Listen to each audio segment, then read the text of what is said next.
狼宝宝为了有个妹妹，竟设计撮合兔妈妈和二爹。正当他满心欢喜期待二胎降临时，却不料事情发展超乎预料。此时被叶无泽拥入怀中，叶青言立刻察觉到他身上那股令人不安的破碎感与虚弱。回想起他刚才触目惊心的吐血画面，你真的还好吗？别硬撑着，我一定会想办法让你身体好起来的。今天咱们都折腾了一天，有什么事还是先歇息再说吧。无妨，只要叶小姐一直留在我身边，我便不会有事。既然你累了，那我们这边安歇。为了抵挡这只魅妖随时散发的致命魅力，叶青言果断选择闭眼装睡。在确认李策的大宝睡得正香后，他很快便沉入了梦乡。然而到了半夜时分，一阵刺骨的寒意硬生生把他给冻醒了。叶青言猛地坐起身，借着异能的微光看向身侧，只见叶无泽面色惨白，周身甚至冒着丝丝寒气，俨然陷入了极度痛苦的梦魇之中。更糟的是，他的脉象极其微弱，连生命体征都变得虚无缥缈起来。即便他将积攒的木系异能全部输送过去，也如泥牛入海，毫无起色。叶无泽，快醒醒！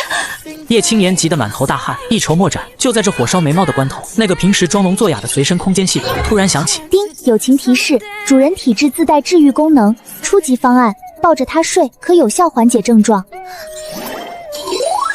终极方案，立刻与它深入交流并生个崽，包治百病，药到病除哦。你这破空间，正经时候不干人事，这种时候倒来劲了。除了这个就没点阳间的办法了。入乡随俗的受事规则我懂，可你看看他现在这副易碎品的模样，我真怕自己一扑上去直接把他给送走了。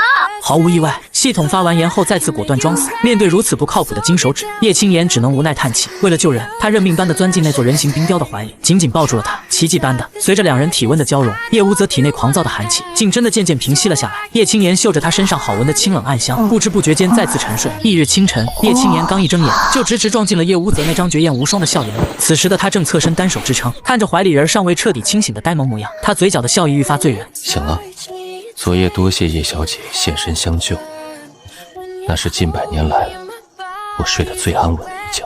被男色糊了一脸的叶青言舌头瞬间打结，脸颊疼得一下爆红。那个，你醒了？你昨晚全身冰凉，连呼吸都没了，情况太危险，我只能出此下策。不过脉象确实平稳多了。你老实交代，身体到底出了什么问题？别瞒我，我说了会治好你，就一定会想办法。面对他不容置疑的执着与担忧，叶无泽眼底闪过一丝连他自己都未察觉的眷恋。当年重伤，我在法器边关中沉睡100年才侥幸保命，但也因此寒毒入骨，或许指不定哪天我就会被彻底冻结。不过既然叶小姐如此信誓旦旦，那我便告诉你，这世间仅有一种方法能治好我。话音未落，他根本不给他反应的机会，长臂一伸，直接将他重新拽回了胸膛。他恨不能将怀里的人直接揉进骨血，却又小心翼翼地收敛着力道，生怕弄疼了他。一吻终了，他低下头：叶小姐，要救我，这是唯一的办法。至于你刚才担心我的身体是否可以，你很快就会知道。感受着他极具压迫感的热烈气息，叶青言的耳根红得快要滴血，身体也诚实的微微轻颤。他暗骂了一句妖孽，深知自己对他的蓄意撩拨根本毫无招架之力，只能强撑着气势反驳道：别闹，我那是正经的在担心你的身体承受不住。听到这句毫无威慑力的反驳，叶无泽眼底翻涌的暗色瞬间化作一泓春水。他轻抚着他的耳廓，发出一声低哑的轻笑：真好，这世上竟还有人会真心担忧我的死活。就在这暧昧气氛即将再次升温之际，叶无泽敏锐地察觉到了什么，倏地转头看向床榻里侧，只见大宝一个咕噜翻过身坐了起来，用2只胖乎乎的小手捂住眼睛，却又透过指缝狂眨大眼。叶爹爹，娘亲，我还在睡觉，我真的什么都没听到哦。这波堪称教科书级别的掩耳盗铃，瞬间把叶青言逗得破了功，所有的旖旎心思顿时烟消云散。叶无泽既无奈又好笑，长臂一伸便将这个小电灯泡捞进怀里。好好好，你什么都没听到，走。也得先带你去洗漱，别耽误你娘亲做早饭。既然小祖宗醒了，叶青言自然顾不上别的，火速下床直奔厨房。为了节省时间，他直接拿出了昨晚特意多包的水饺，加上空间农家院里现成的食用油，准备做一锅外酥里嫩的煎饺，再配上香甜的红薯粥。另一边，叶无则俨然化身为全能奶爸，他用温热的湿布仔细给大宝擦净手脸后，刚一松手，急性子的小家伙就迈着还不算利落的小短腿，像只企鹅一样晃晃悠悠地往厨房冲。叶无则紧随其后。别着急，慢点跑，小心摔着。一进厨房，大宝就被锅里滋滋作响的油香味勾出了馋虫。可惜灶台太高，他急得在原地指点脚也看不见，正专注控制火候，生怕饺子糊锅的叶青言压根没空搭理他。好在叶无则及时走上前，动作熟练地将大宝抱了起来，直接给他安排了一个前排观景区。哇，好香啊！大宝馋得直咽口水，指着锅里兴奋地大喊：“娘亲，这比昨晚煮的水饺还要香！”叶青言一边翻动着金黄焦脆的煎饺，一边耐心的头也不回地答道：“因为做法不同呀，用油煎过的食物自然会更香。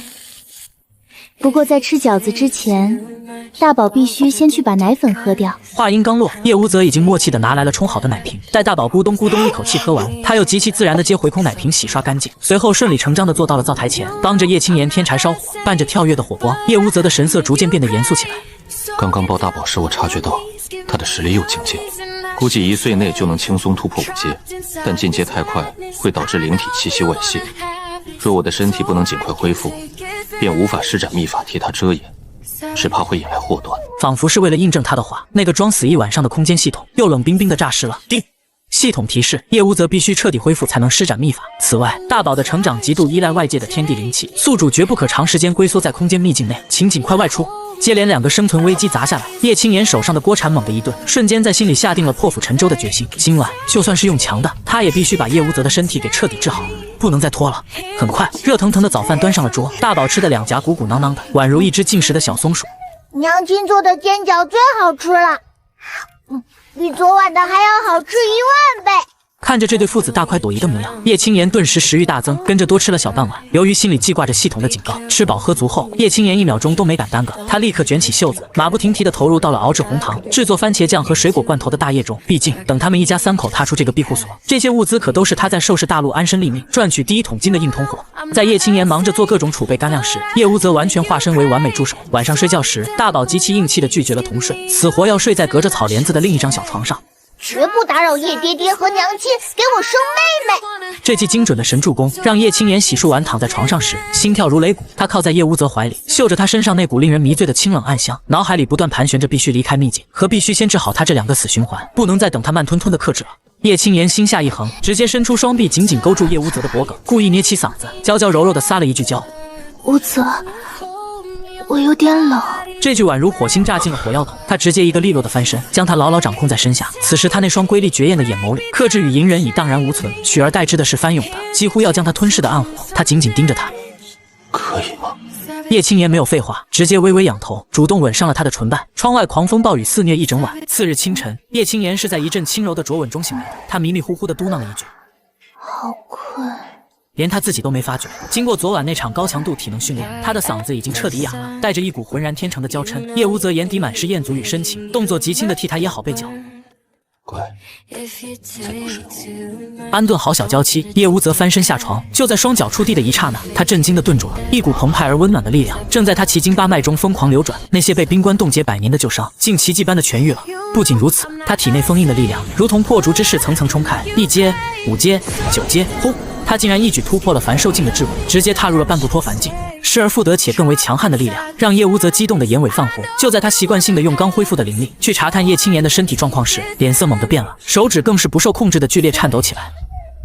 怀孕了。作为血统极纯的媚妖族雄性，想让雌性受孕简直难如登天。当年他父亲为了生下他，甚至不惜献祭了大半条命。可他的亲颜仅仅只用了1个晚上，肚子里竟然就已经孕育了一个强悍的纯血生命。巨大的狂喜与感激如海啸般将他淹没，他红着眼眶，重新坐回床沿，一把将叶青言紧紧搂进怀里，仿佛想将他揉进自己的灵魂里。突然被勒醒的叶青言吓了一大跳，一睁眼就看见这妖孽眼角竟然挂着脆弱的水光。无则，你怎么了？是不是昨晚太勉强，身体又不舒服了？没有，我只是太高兴了。青言，谢谢你。我我们有孩子了，你怀孕了。原本还在担心他是不是那啥过度伤了元气的叶青言，闻言直接愣住了。他下意识地摸了摸平坦的小腹，随即忍不住在心里竖了个大拇指。好家伙，一发入魂，这体质简直逆天了。确认自己当了妈，叶青言倒没多少矫情。怀孕好啊！大宝成天喊着要妹妹，这下算是如愿了。你也别光顾着谢我，你身体到底怎么样了？见他毫无排斥，满心欢喜，叶无则心头悬着的最后一块石头终于落地。他直起身，周身气场瞬间一变，清贵中透着深不可测的威压。不但彻底痊愈，我还一举突破到了半步脱凡境。今日我便能施展秘法，封印大宝的气息。出了这秘境，无论是你还是孩子们，我都能护得你们周全。叶青言一听叶无则修为飙升至半步脱凡境，眼睛顿时亮成了灯泡。那可太好了，大佬求造！叶青言兴奋地搓了搓手，随即又忍不住担忧起来。不过强行突破会不会留下隐患？你的身体真的彻底好了吗？来，手腕给我，我给你把把脉。都好了，不信你查验便是。面对自家小娇妻的这股热乎劲儿，叶无则自然是百依百顺。叶青言盯着他那截宛如冷玉般白皙完美的手臂，突然愣住了。他上手摸了又摸，甚至差点把脸凑上去仔细研究，满脸的不可思议。我记得你这里原本有一道极深的刀疤啊，怎么连个印子都没了？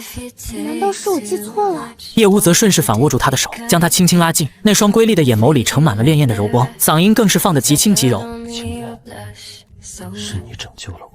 随着指尖搭上脉搏，叶青言彻底被震惊了。不仅是外伤，就连他体内那些原本破碎不堪、全靠吊着一口气的经脉救急，竟然也全部愈合如初了。他惊叹之余，后知后觉地意识到，这逆天的治愈效果，恐怕跟自己自带的木蜥蜴能脱不了干系。其实我也没做什么啦，主要是你底子好。叶青言被他那深情款款的眼神盯得有些不自在，睫毛微颤，试图转移话题。然而话音未落，他忽然感觉掌心涌起一股熟悉的温热力量。他低头一看，我的木系异能竟然也跟着恢复，而且直接飙到2阶了。难道这就是传说中的双修？那咱们今晚是不是该多切磋几次，争取早日升到满级？若是夫人要求，为夫自当全力配合。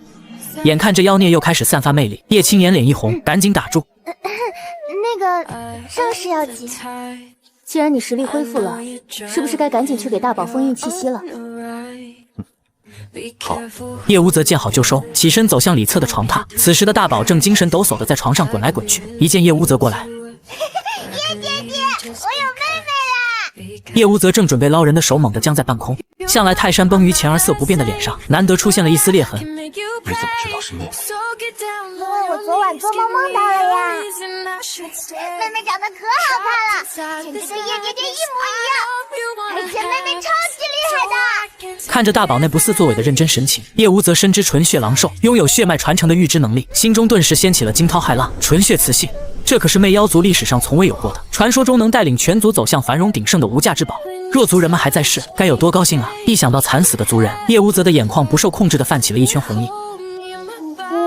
叶爹爹不难过，我感觉到你心里在流血，大宝给你呼呼就不疼了。叶爹爹的族人一定也会回来的。虽然明知死人不可能复生，但面对这份纯真的安慰，叶无则还是被狠狠治愈了。他深吸一口气，收敛起那些负面情绪，将大宝温柔地抱进怀里。谢谢大宝，叶爹爹不难过了。走，洗漱完吃饱饭，爹爹给你施个小法术。饭后，封印仪式正式开始。为了确保万无一失，叶无则不惜咬破指尖，以自身的纯血作为媒介开启秘法。只见他修长的手指在空中飞速结印，强大的灵力震荡的四周空气都泛起了层层涟漪。随着最后一道血印打入大宝后背，那股惹人注目的纯血灵体气息终于被彻底掩盖。叶青言眼尖的发现叶无则脸色微白，心疼的立刻冲上去，又是把脉又是包扎，嘴里还不停的埋怨：不是说实力恢复了吗？怎么还要放血？下次不许这么乱来了。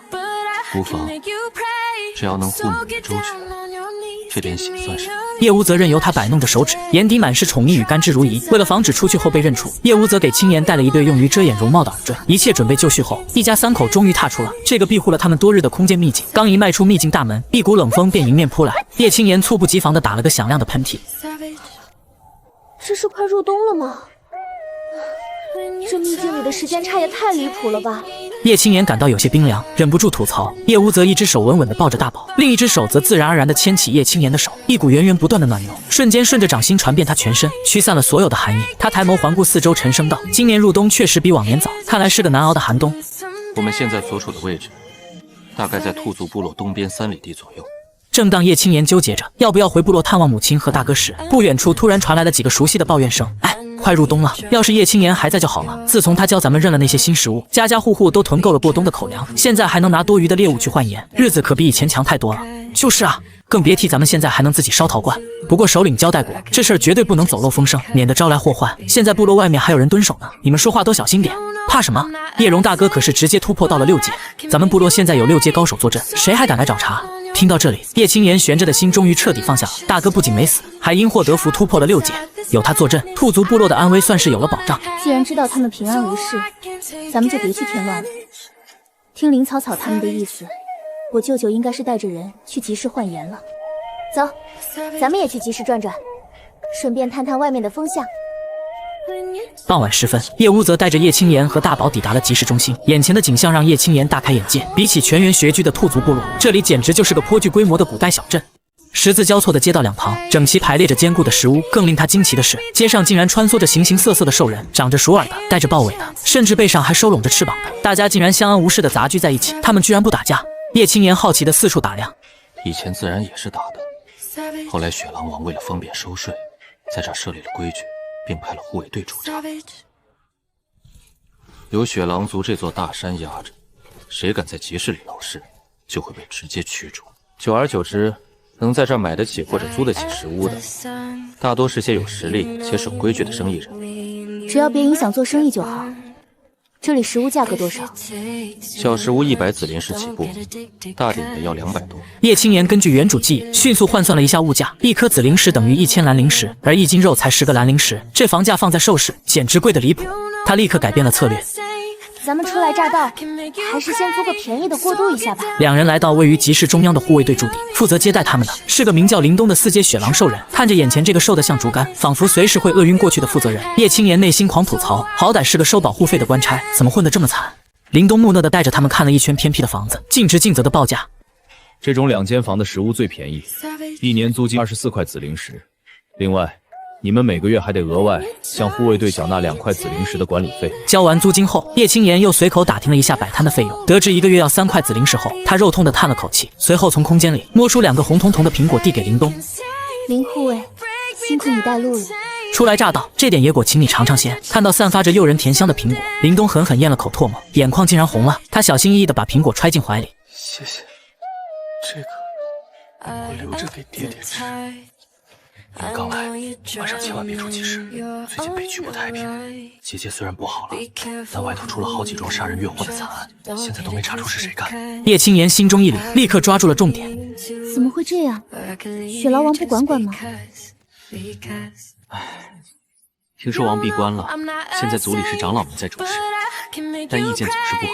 林东话里透出了不少信息，雪幽鱼恐怕是受了重伤才被迫闭关的。王座一旦空悬，底下的人忙着争权夺利，自然无暇顾及这偏远集市的治安。这也是为什么出了集市就不太平的原因。一听雪幽鱼可能重伤，叶青言的心立刻悬了起来。一直乖乖被叶无泽抱着的大宝，突然凑到叶青言耳边：“娘亲别怕，我感觉到了，爹爹他没事。”他马上就要变得更厉害了啦！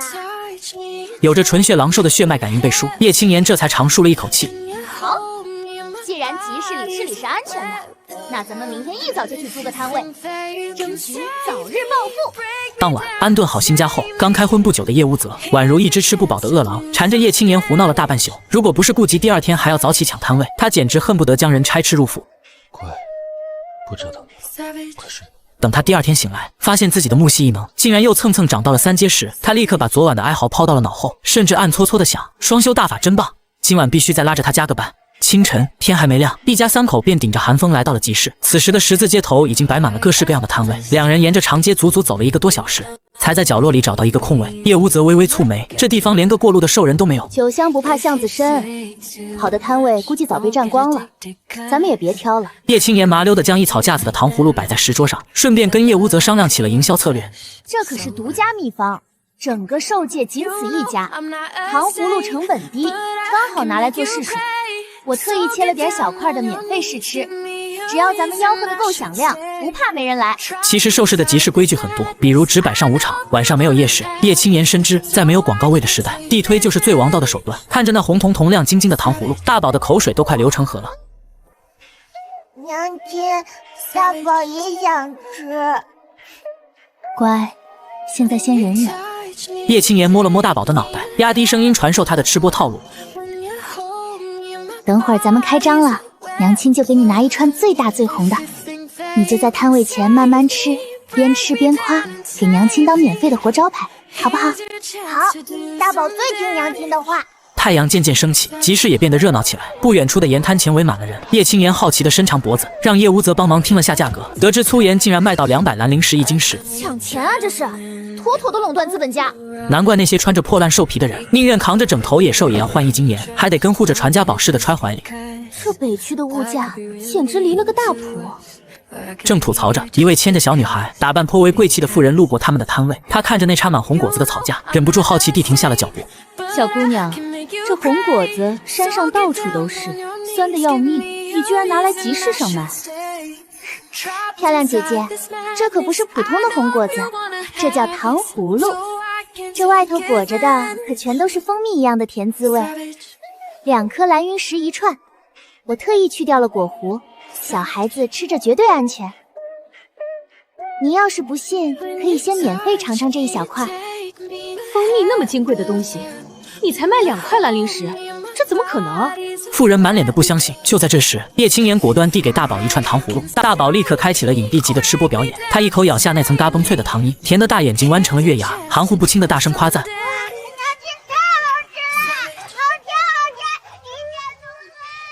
这一嗓子又奶又亮，瞬间穿透了嘈杂的集市，吸引了不少过路兽人的目光。富人家的小女孩也被馋哭了。见小女孩闹得凶，妇人半信半疑地拿起一小块试吃装放进嘴里，下一秒，她的眼睛瞬间亮了，震惊地捂住嘴。竟然真的是甜的，而且甜而不腻！快，给我来6串！她毫不犹豫地掏出12颗蓝灵石递了过去。接过糖葫芦后，这对母女立刻化身野生代言人，一边走一边幸福地啃着，馋得周围还在观望的兽人们直咽口水。我也来1串，给我来2串！有了第一个吃螃蟹的人，摊位前瞬间排起了小长队。叶青言一边飞速地收着蓝灵石，一边乐开了花。这种数钱数到手抽筋的快乐，谁懂啊？叶无则心疼自家媳妇辛苦，索性单手抱着大宝，腾出一只手来帮忙递糖葫芦。就在生意红火时，一个穿着简朴、神情局促的熊兽人挤到了摊前。他从破布袋里掏出一个大葫芦，小心翼翼地问道：“那个，我没有零食了，我能用这个跟你们换吗？我想带2串回去给妻主和孩子尝尝。”他刚才跑了好几个摊位，都没人愿意收这不能吃不能穿的破葫芦，本以为这次也要被拒绝。这可是个大宝贝啊！中间掏空了能当水瓢，晒干了能当容器装水装酒，以后做酱油都不愁没地方装了。可以，这葫芦我要了。3个大葫芦换1串糖葫芦，怎么样？好，我这正好有3个，我先换1串。熊兽人激动的连连点头，有了这个先例，越来越多囊中羞涩的兽人开始拿东西来以物换物。叶青言虽然拒收了一些没用的杂物，但却出乎意料的收下了一大包草药。这种普通草药对我们用处不大，用糖葫芦换不太划算。这你就不懂了吧？这可是纯天然的百兰根，现在大雪封山，肯定有不少兽人会感染风寒，咱们回头把它熬成风寒药膏来卖，绝对能大赚一笔。听完叶青言打算制药售卖的商业宏图，这确实是个好主意，但在兽系，巫医身份尊贵，通常只接受部落的优渥供养，极少有出来抛头露面。你若是当街卖药，难免会招来旁人异样的眼光。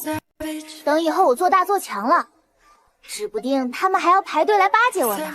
叶无则看着他那副自信明媚的模样，瑰丽的眼底满是宠溺。好，无论你想做什么，我都陪着。由于糖葫芦口味新奇又价格亲民，100多串存货没多久就被抢购一空。面对后来那些扑了个空、满脸懊恼的顾客，实在不好意思，今天卖光了。这糖葫芦做工复杂，每天只能限量供应。大家要是想吃，明天赶早来排队啊！价格绝对公道，绝不涨价。打发走最后一波顾客，大宝疑惑地扯了扯叶青言的衣角。娘亲，咱们不是还有好多糖葫芦吗？为什么不拿出来卖呀？傻孩子，这叫饥饿营销，物以稀为贵。要是大家随时都能买到，那就不稀奇了。只有让他们觉得这东西难买，他们才会越发想买。等咱们这糖葫芦西施的名头打出去了，以后再卖别的贵重商品，那还不是手到擒来？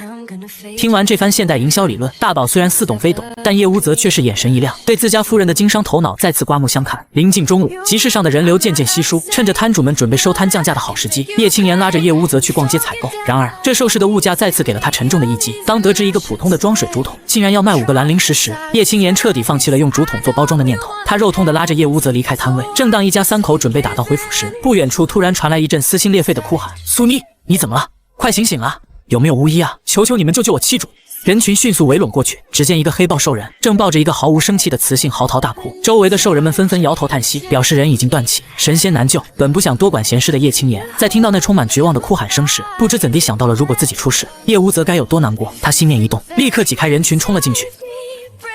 不想他死就赶紧让开！叶青言一把推开还沉浸在悲痛中的黑豹兽人，蹲下身快速检查。这不是上午那个卖糖葫芦的雌性吗？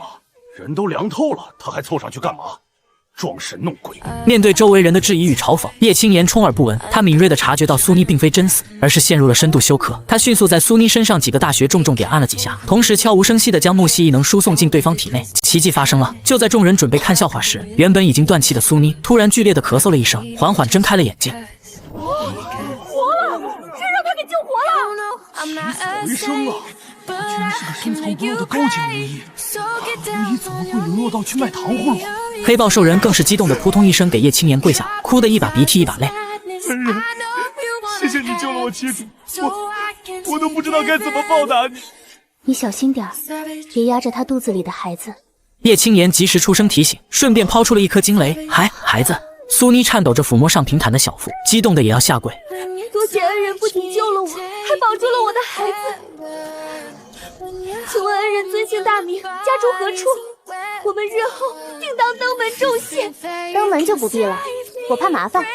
真想谢我，以后多来接尾那个卖糖葫芦的摊姑姑就行。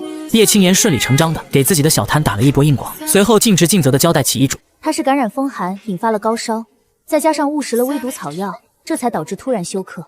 回去多喝热水，用凉毛巾敷额头和腋下进行物理降温就能好。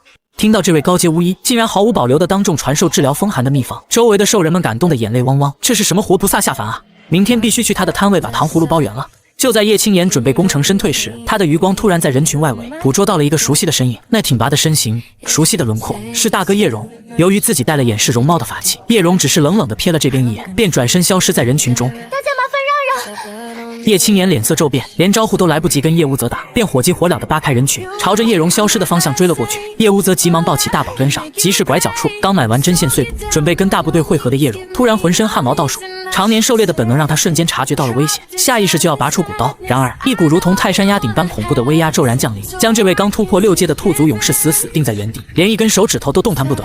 就在叶荣以为自己今天要在及时遇害时，一只纤细的手突然紧紧按住了他的胳膊。大哥，别紧张，是我，这里人多眼杂，咱们换个地方说话。叶青言压低嗓音，拉着还在发懵的叶荣，一路疾步回到了他们租住的石屋。叶无则抱着大宝紧随其后，刚一进门，他便长袖一挥，一道无形的屏蔽结界，瞬间将整座石屋笼罩得严严实实。哪怕是高阶兽人把耳朵贴在墙上，也休想偷听去半个字。确认安全后，叶荣这才从那股恐怖的威压中缓过神来。他一眼认出了妹妹那双熟悉的眼睛，激动的眼眶通红，随即目光扫过他身后的2人，惊得下巴差点掉在地上。妹妹，你没事真是太好了，娘天天念叨你。部落现在也挺好，大家不仅囤够了过冬的粮食，还会做豆腐、烧陶罐了。只是，这位不是巫医大人吗？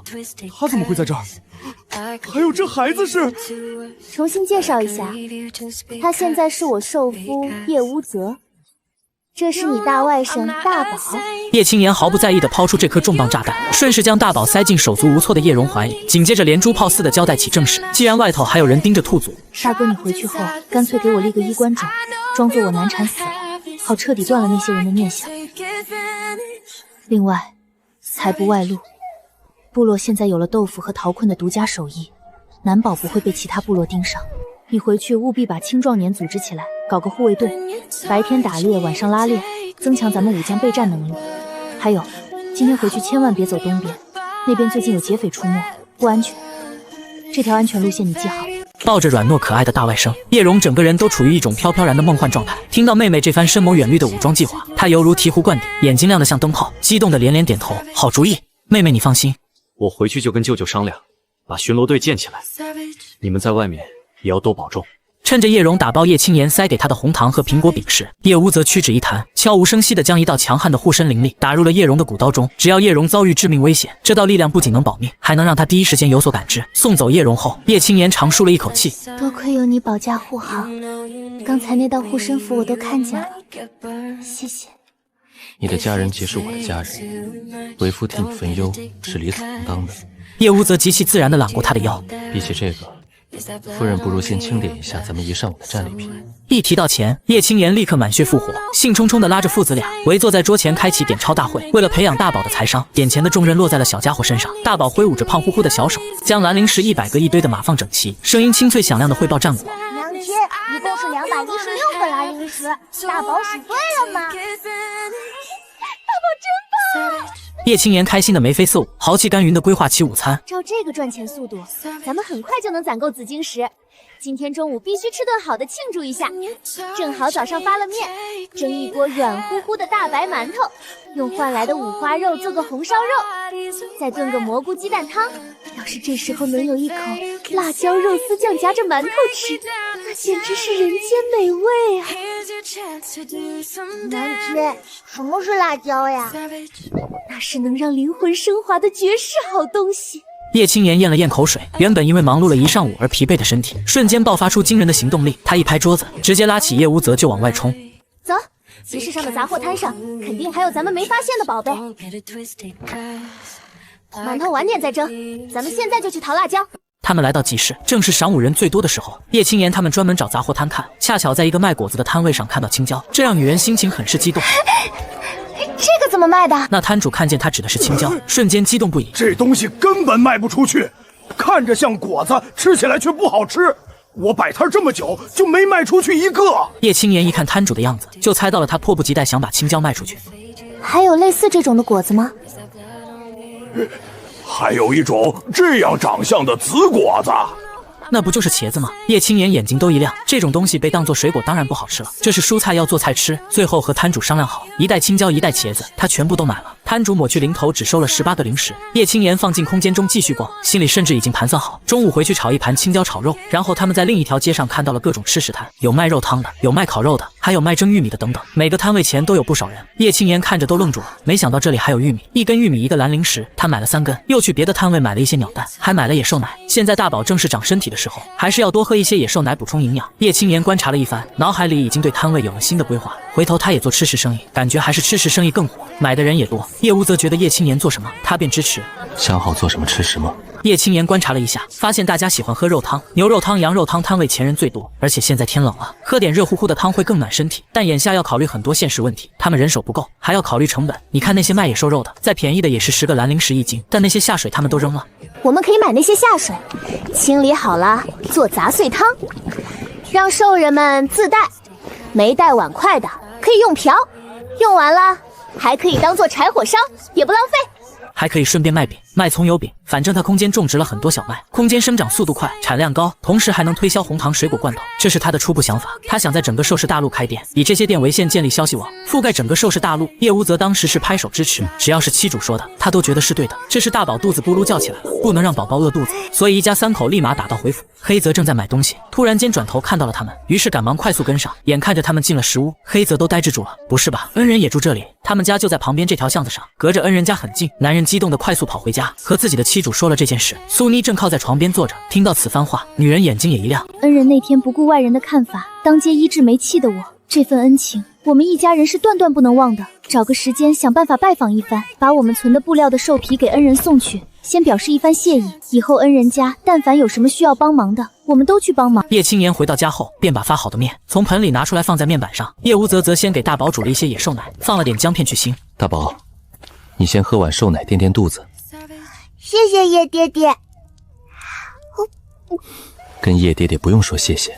接着又盛了一碗给叶青言，忙活了一上午，女人还怀着身孕，她也担心叶青言饿着肚子。叶青言拿过来咕咚咕咚喝了。叶无则开始帮忙揉面，就算是揉面，他动作都很优雅，一举一动都让人叹为观止。大宝喝了瘦奶也想帮忙，叶青言也给他揪了一小块面，让他当玩具玩。很快，一个个馒头就被做了出来。叶无则则负责烧火，女人便开始洗青椒蘑菇，再把肉切一切。先做红烧肉，再做了一道青椒炒肉，又做了一道蘑菇鸡蛋汤。这些菜够3个人吃了。烧着柴火蒸着馒头的时候，屋内就弥漫出馒头的香味。大宝都晃悠悠从小凳子上站起来，来到叶青言脚边，仰头看着他道：“娘，这是馒头的味道吗？好香啊！大宝好想吃馒头。”别着急，一会儿蒸熟了就可以吃了。没一会，香喷喷的馒头出锅，3个人都吃得很开心。叶无则更是不吝评价：清软香甜，还不费牙齿，小孩老人都很适合吃。馒头方便储存吗？很容易坏掉，冬季的时候还好，但天气一暖和，这些食物保存不了几天。就这样，他们一边说话一边吃菜，就连大宝都很喜欢吃清脆的青椒。无论是他还是大宝叶无则，吃的都比平日多，实在是他们都很喜欢吃馒头。叶无则都觉得，若是摊位上出现馒头，肯定会极受欢迎。他收拾了碗筷桌子后，准备出门去打水。等一等，我们做一个扁担，用扁担挑水更省事。然后叶青言描述了一番，叶无则找了一块长木板，按照女人说的打磨了一块扁担，两边都用绳子绑着，下面是骨头挂钩，可用来提水桶。这就是扁担。对，两边挑水，我给你示范一下。说罢，叶青言将扁担放在肩膀上，两边挑起水桶。这样一次就可以挑2桶水，还不费力。不过要掌握平衡。叶青言只示范一下，叶无则就知道了，便挑着扁担去挑水。大宝吃完饭困了，叶青言把他放在屋内床上睡觉，接着他把空间里的黄豆都拿出来，倒入大缸里，然后把上午得的那3个葫芦拿出来清洗处理。他打算把其中一个做成瓢，可以用来舀水，另外2个做成装水的葫芦工具。叶青言都忙活完了，还没看到叶无则有些奇怪，水井隔着他们这边不远。叶青言有点担心，他站到门口往远处看，等了好一会，才看到男人挑着扁担回来。看到他担心的神色，叶无则不好意思地开口：“对不起，让你担心了。大家看到我这个扁担，觉得很稀奇，很好用，想问我卖不卖这种扁担，就多聊了几句。”叶青言都笑了起来，没想到扁担大家都喜欢。你怎么回答的？我说，这是我妻主制作的，要不要卖扁担？我回去问问他。扁担简单，可以教他们。他不是烂好心的人，若是别的东西他不会这么大方。但扁担没什么技术含量，而且他们初来乍到，和邻居们搞好关系总没错。听你的，一会儿再去打水的时候，我跟大家说一声。话音未落，男人的脸色一变，不好，大哥有危险。叶青言听到这句话，心都就揪了起来。大哥他们难道被人劫杀？他知道庄子外围会有人试图抢劫东西，可他告诉大哥绕路了，难不成还是遇到那些劫匪了？叶无则凝神，我感觉到了强大的力量波动，对方应该也有6阶实力，人数还不少。现在就赶过去。叶青言也要一路，大宝还小一个人在家，他们也不放心，只能用布将大宝背在后背上。娘，我会乖乖的，不给娘添麻烦。叶无则带着叶青言他们快速的移动，用极快的速度赶到叶川所在的地方，而叶川这边正被劫匪追杀。老大，就是他们买了很多盐。你们可跑不了，我们早就盯上你们了。叶大山他们一行6个人，叶硕背篓里背着一个兽皮袋，里面放的全是盐。他们确实兑换了不少盐，可这是他们整个部落一整年吃的盐，是大家省吃俭用省出来的食物兑换的。叶硕背着的时候，都感觉到身上的责任感。你们专门在集市上盯着旁人，那可不，这马上入冬了，专门截杀你们这样的队伍，低级部落而已。少废话，直接杀了他们，把东西全部抢过来。很快，一行人就缠斗了起来。叶川的实力很强，是6阶实力，但奈何对方人多，渐渐的力有不敌。此刻他才意识到，妹妹说今天说的话多么有道理。这次若是能活着回去，他定然带着部落众人每天都训练。部落2个4阶兽人接连受了重伤，叶川也渐渐没了力气，眼看着就要成刀下亡魂时，一阵强大的镇压力量从上空直接涌下来，噗！对面首领直接站不住，吐出一口血，跪在了地上。他的部下更是全部倒在地上。叶川他们一愣，转头看过去，就见凌空跃来一个人影，如同一阵风一样飘然到来。待看清那个人的时候，叶川瞳孔都放大了，是叶大人，是巫医大人。虽然叶无则用了障眼法隐藏容貌，但他还是一眼就认了出来。劫匪首领看着叶无则，身体止不住的发抖。你是什么人？我们无冤无仇，你为何要杀我们？劫杀他人，就要做好被杀的准备。前辈饶命！饶命！饶命！我们再也不敢了。晚了。叶大山他们惊骇不已，大气也不敢出。叶川眼珠子都要瞪出来了，嘴巴更是张大。巫医大人竟然如此厉害，有他在妹妹身边守护着，这下彻底放心了。叶青言赶来的时候，看到受伤的舅舅和大哥，他脸色都变白了。还好叶无则做了准备，否则后果不堪设想。多谢前辈救我等性命。不必如此，我们夫妻恰巧路过，看不得这样的情况。那些人嗜杀成性，战斗经验十足，你们回去也加紧训练。叶青言将他们的问题都指出来，也提了一些意见。叶大山听了之后都很震撼，这确实是宝贵经验。目送舅舅他们离开，女人走到叶无泽身边，伸手握住他的手，感激地看着他道：“谢谢你，若不是你，大哥他们真的就有危险了。”你的亲人便是我的亲人，无需说谢。阿言，我愿意为你做这些。带回到庄子里时，正好看到一位提水的邻居简平，他搓了搓手，不好意思道：“那个叶小兄弟，你们那个扁担能不能售卖啊？我也可以拿东西兑换的。”不必如此麻烦，我妻主说了，大家都是邻居，你们想用扁担的话，我教你如何制作。我家就住在这里。闻言，简平呆愣了好一会，才反应过来，谢谢你们。不必客气，你也可以跟刚刚想买扁担的人说一声，都可以一起过来学。我这就回家跟我妻主说一声。说罢，简平激动地往家里跑。住在这片庄子的兽人都是杂兽聚居，简平给大家一说，众人都激动坏了，没一会就提着东西去学习。大家都是邻居，不必如此客气。我们也是初来乍到，以后也请大家多多关照。叶小兄弟放心，以后有什么事尽管说一声，我们就住前面那条巷子最东户，有啥事喊我一声就行。叶小兄弟，我隔着近，你喊一声，我来得更快。其他三人住得不近，但他们也很感激叶无泽。叶无泽跟大家寒暄了几句，便认真教大家如何制作扁担，要注意如何平衡，如何使用。众人都露出了崇拜的神色。叶无泽专门弄了2桶水，让大家提着试着用扁担。太神奇了，好轻松啊，感觉不到什么重量。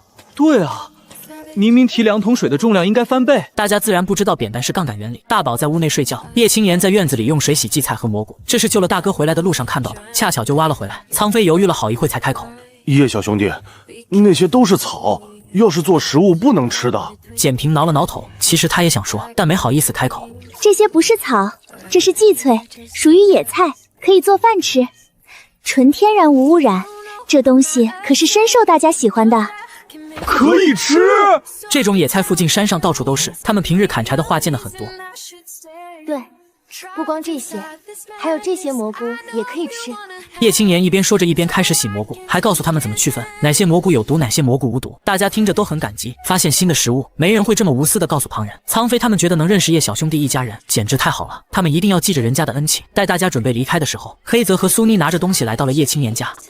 恩人，抱歉贸然上门打扰了，我们想来聊表谢意。说罢，将一个大箱子递给叶青言。那天他在集市上医治苏妮的事情，很多人都看见了，于是大家都猜测叶青言可能是位巫医。苏妮来了，简平他们一伙人也识趣的走了。苏妮将箱子打开，里面放了很多布料。叶青言顿时眼前一亮，他在集市上逛了一圈，也没见过这样好的缎布，缎布柔软光滑有光泽。这布料太昂贵了，我不能收。叶青言觉得在外行走还是不方便穿那些。恩人救了我和孩子的性命，本也不是这些能表达谢意的，请恩人收下。苏妮是知恩图报的人，大概也是因为被族中姐妹害过，所以特别珍惜对她好的人。叶青言看了一下苏妮和黑泽，这2个人看着确实不错，眼神干净正直。叶青言想了想，拿了一包红糖送给他们。这是红糖，回去可以用热水泡开喝，能暖身体。苏妮愣了一下，以前她也算个贵族小姐，可这东西她连听都没听说过。不，我们哪能要恩人的东西？拿着吧，喝点红糖水，对你身体有益。又说了会话，苏妮和黑泽这才依依不舍地离开。10天后集市的上午，叶青言的摊位前聚集了不少人。我们来一碗杂碎汤，还有2篮净实的葱油饼。队伍排得很长，如今叶青言的摊位已经火起来了，主要是他卖的东西都是集市上没有的食物，吃着都特别好吃，尤其杂碎汤一点腥味都没有。大冷天的，喝一碗全身都热乎了起来。因为叶青言用的是野兽肉下水，价格便宜，所以放的也多，还加了点胡椒粉调味，味道更美味。大家都反映口感好。那葱油饼也不知道用什么做的，外酥里嫩。他们排队的时候，光是闻着香味，口水都要流出来了。叶青言和叶无泽在热火朝天的忙活着，大宝在旁边的凳子上乖乖坐着。叶青言给他穿得很厚，叶无泽亲自做了一套厚衣服给大宝穿。别着急，都有，做了很多。这位大姐，你的葱油饼。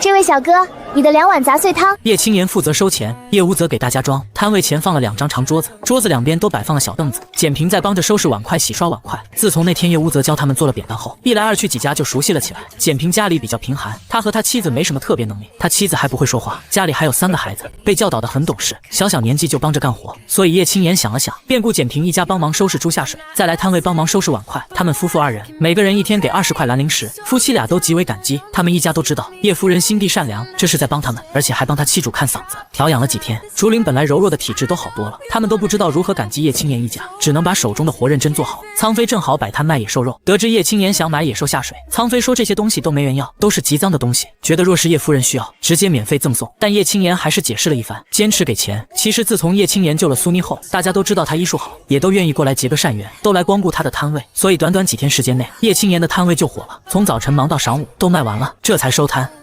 今天辛苦了，这是你和竹林今天的零食。不辛苦，叶夫人，你知道的，我们这样的兽人出去找活干都找不到，也没有当天就给结算零食的。做这种活一点都不辛苦，你还给这么多。叶夫人和叶兄弟在帮衬他们家，他都知道，就他干这个活说出去，还不知道多少人抢着干。下午的时候，他妻主清洗猪下水，他和他妻主每个人每天20个蓝零食，他们已经很知足了，一家人都能敞开了肚子吃饭了。这是你们干活应得的，还有这碗杂碎汤和这块葱油饼，你带回去给孩子们吃。简平内心感激不已，接过蓝零食小心地放起来。多谢叶兄弟，叶夫人。叶青言看着简平眼眶红红的样子，也知道简平一家以前根本吃不饱饭，一个熊猫兽人瘦成那样确实是饿的。他妻子竹林之所以体弱，其实也跟营养不良有关，两个人都省吃俭用，尽量紧着他们孩子们吃饭。他打算回头待生意稳定了一些后，再给两个人加工钱。这两人干活都干净又利落认真，他很放心。叶青言和叶无泽带着大宝回家后，他把罐子里的零食都倒出来，一家人开始数起来。待数完后，叶青言激动道：今天赚了1895个蓝零食。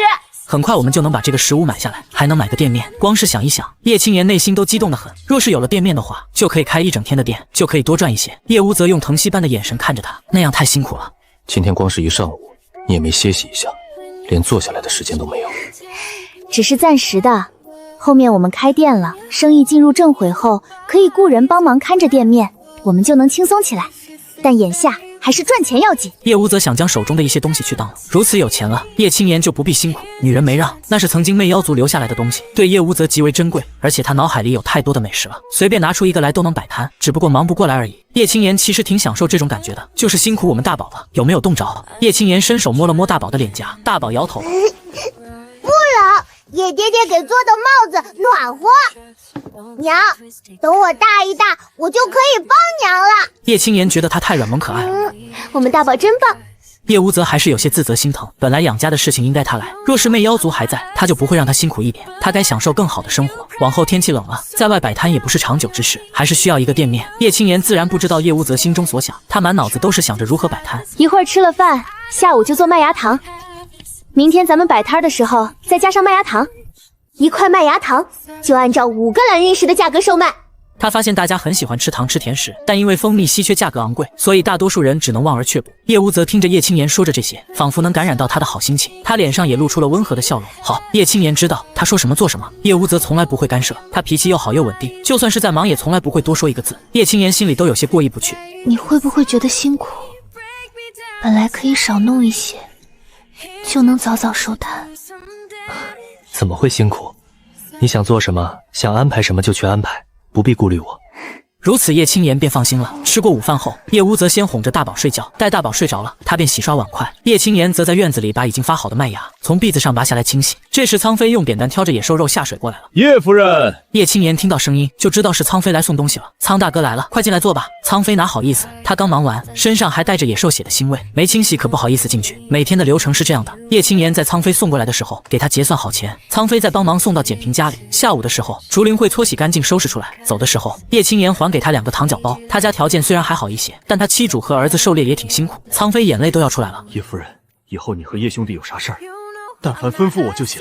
每次他来送东西，叶夫人都会给他一点小吃食，那些东西他这辈子都没听说过，更别说吃了。但凡我能做的，都不会推辞。叶青言也是知道苍飞一家人性子比较仗义，所以也愿意帮衬一二。他看着他憔悴的神色，给他提了建议：你摆摊卖肉食，最主要的是要有野兽肉这种新鲜的食材。你们其实可以养一些野兽幼崽，从野猪幼崽长大，一般5个多月的时间。若是多养殖一些野猪幼崽的话，都未必需要出去打猎。他之前在兔族部落生活的时候，也跟娘和大哥说过，养殖一些养马、猪、鸡、鸭等家禽。部落众人成功养殖这些家禽后，形成了规模，以后大家想吃肉都不一定需要去山林里狩猎，那样兔族部落就安全很多。反正娘和大哥都很信服他，他说的话、提的意见他们都听。还可以养殖吗？那些野兽都很凶残，很可怕的。若是从野猪幼崽开始养殖的话，不会有什么问题。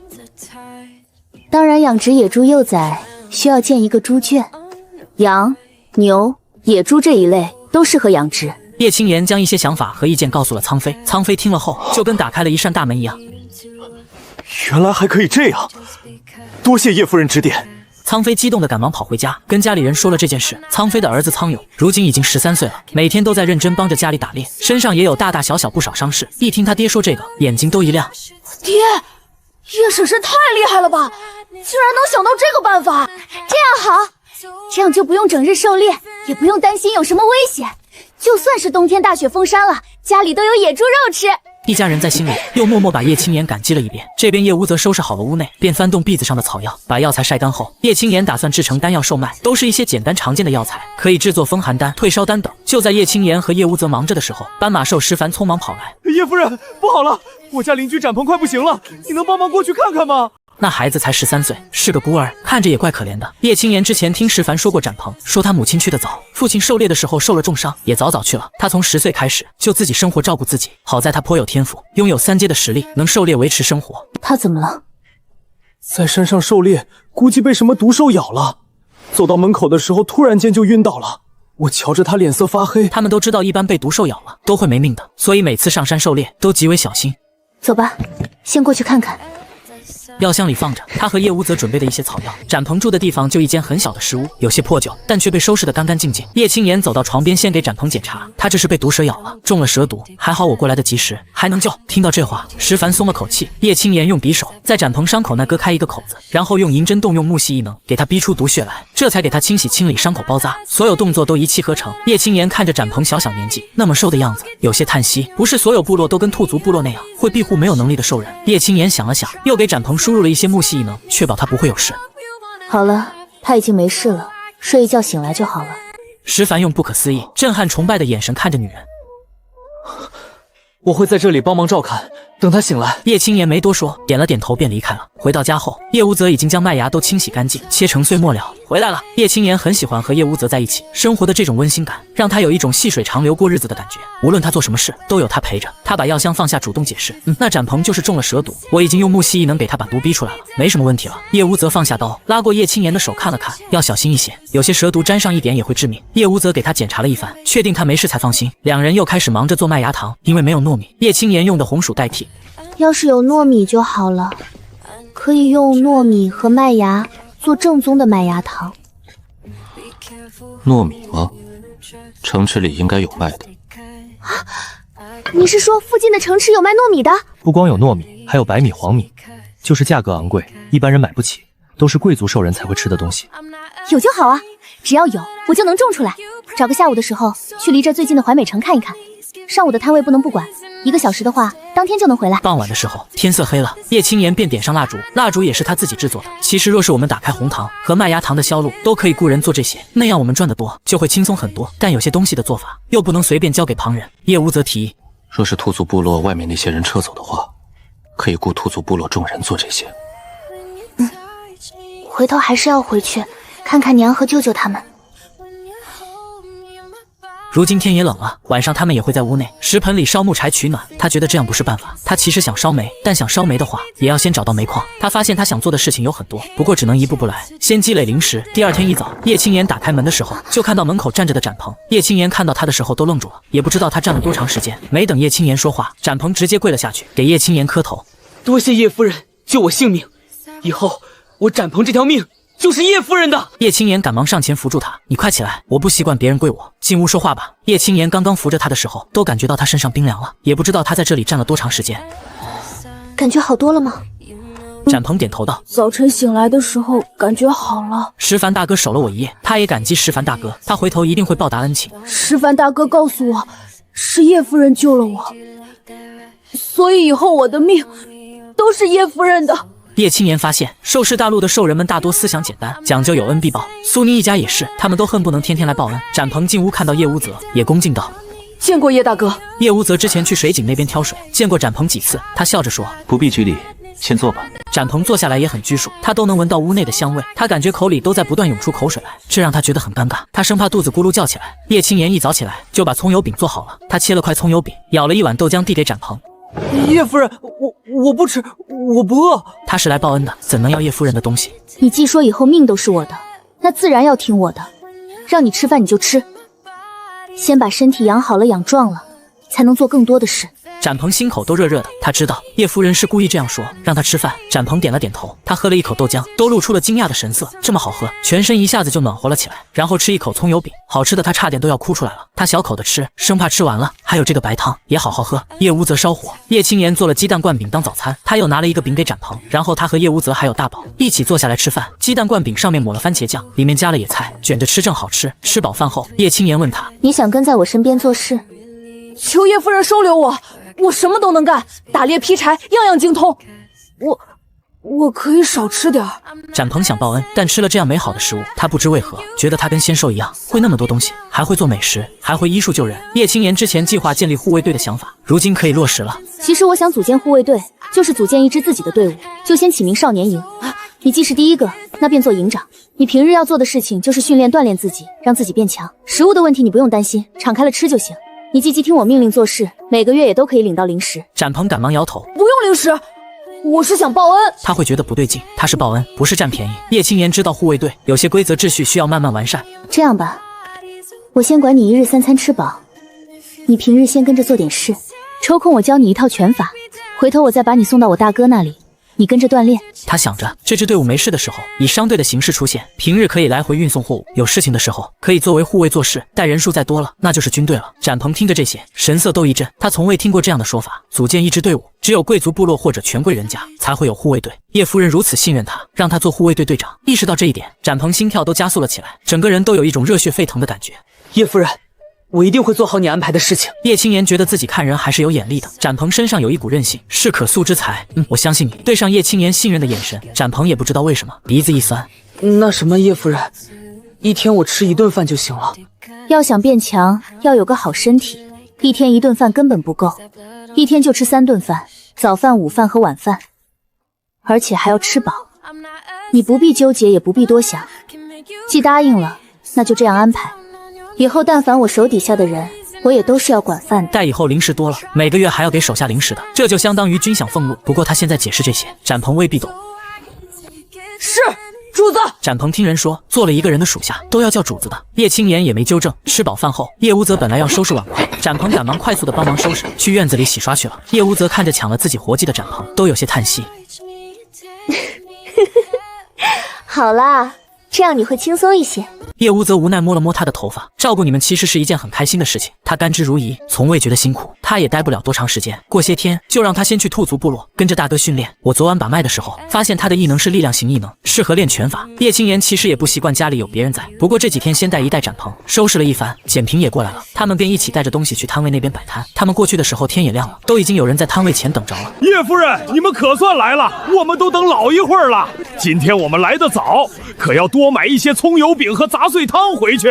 入冬了，我爹吃饭都没什么胃口，自从吃了葱油饼和杂碎汤，胃口都好了。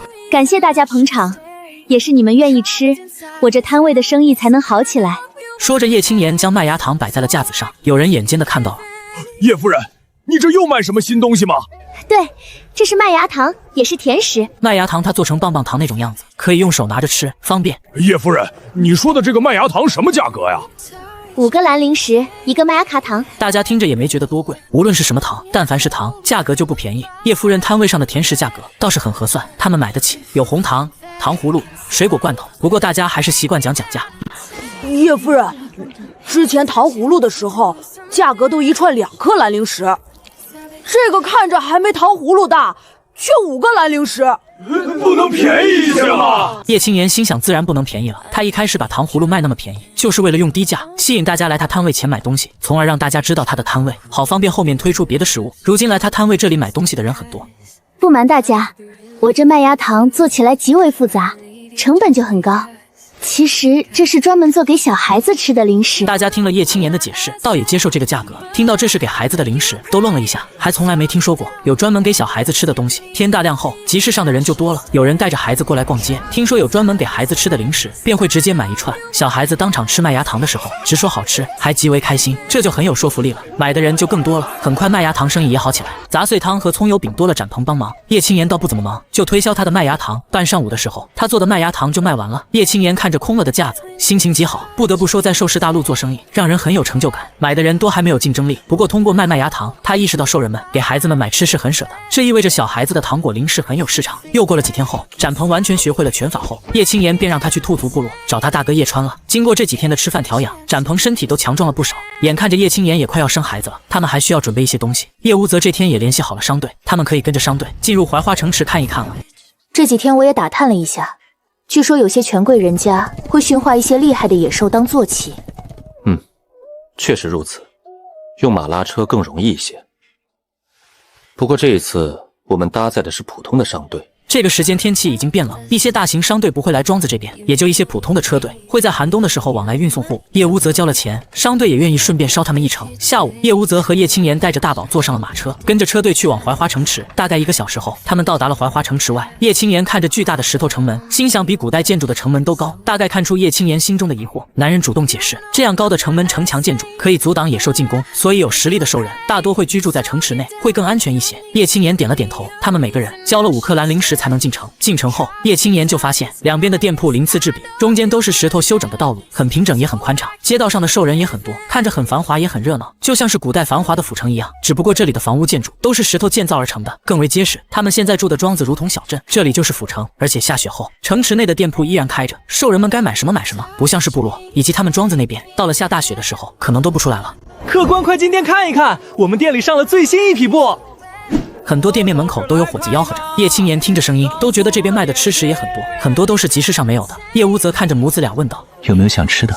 女人指了指前方的点心铺，我们去那边看一看。点心店门口排了长队，叶青言也好奇到底是怎样的点心如此受欢迎，直到走近了才发现，他们拿的点心都是各种米糕，是用大米甚至糯米做的一些糕点。叶青言看到一个兽人买的比较多，上前搭话：“这位大哥，这里面的米糕多少钱一个？”那位兽人一看就知道他们是外来的，热情的回答：“你们可以多买点这样的点心，可好吃了，放的时间还长。一个普通的点心需要10个蓝灵石，不过加馅的话就贵了，贵的都要30多个蓝灵石。”叶青言询问了一番，才知道加馅加的是红豆馅和绿豆馅，这让女人有些惊讶，没想到还真的有红豆绿豆，这样的价格拿到集市那边就贵了，但在城池这边大家觉得很正常，可见城池这边的兽人条件都不错，买这样的点心眼睛都不眨，看排队的情况就知道了。想吃吗？我排队去买。叶青言觉得这样的点心只要买了糯米大米，他都可以自己做。大宝却抱着叶无泽的脖子说：“叶爹爹，想吃这点心，闻着都觉得好香，感觉跟娘做的食物不一样。”叶无泽很愿意宠着大宝，他想要的东西他都尽量满足。好，那叶爹爹排队买。一路上叶无泽一直抱着大宝，哪怕现在大宝沉甸甸的，他也不觉得有啥。那你们先排队，我就在这条街上逛一逛，一会儿回来找你们。叶无泽有些不放心，想劝说什么，叶青言用手指着不远处的护卫队：“你看，都有巡逻的护卫，不会有危险的。若有事我就赶紧赶过来，就在这条街上，哪里也不去。而且你也给我带了防身的法器，没事的。”叶无泽看着他兴致勃勃的样子，只能点头答应。于是叶青言在这条街上开始逛着，一边逛一边观察。怀花城池内的吃食种类很多，蔬菜水果种类也多，而且只要是点心就很受欢迎，哪怕一个就那么一点，价格很贵，买的人也多。不过都是米糕类的点心，没有用面食做的点心。若是他用小麦做点心的话，生意肯定也会很好。叶青言一边思索着，一边来到了粮食店，刚准备进去看一看，他突然间看到了一个身影。叶青言眸光狠狠一颤，悠宇，他感觉已经很长时间没见悠宇了，若说不在意不想念都是假的。悠宇，叶青言眼看着他的身影要消失在人群里，顾不得多想，朝着那边跑过去。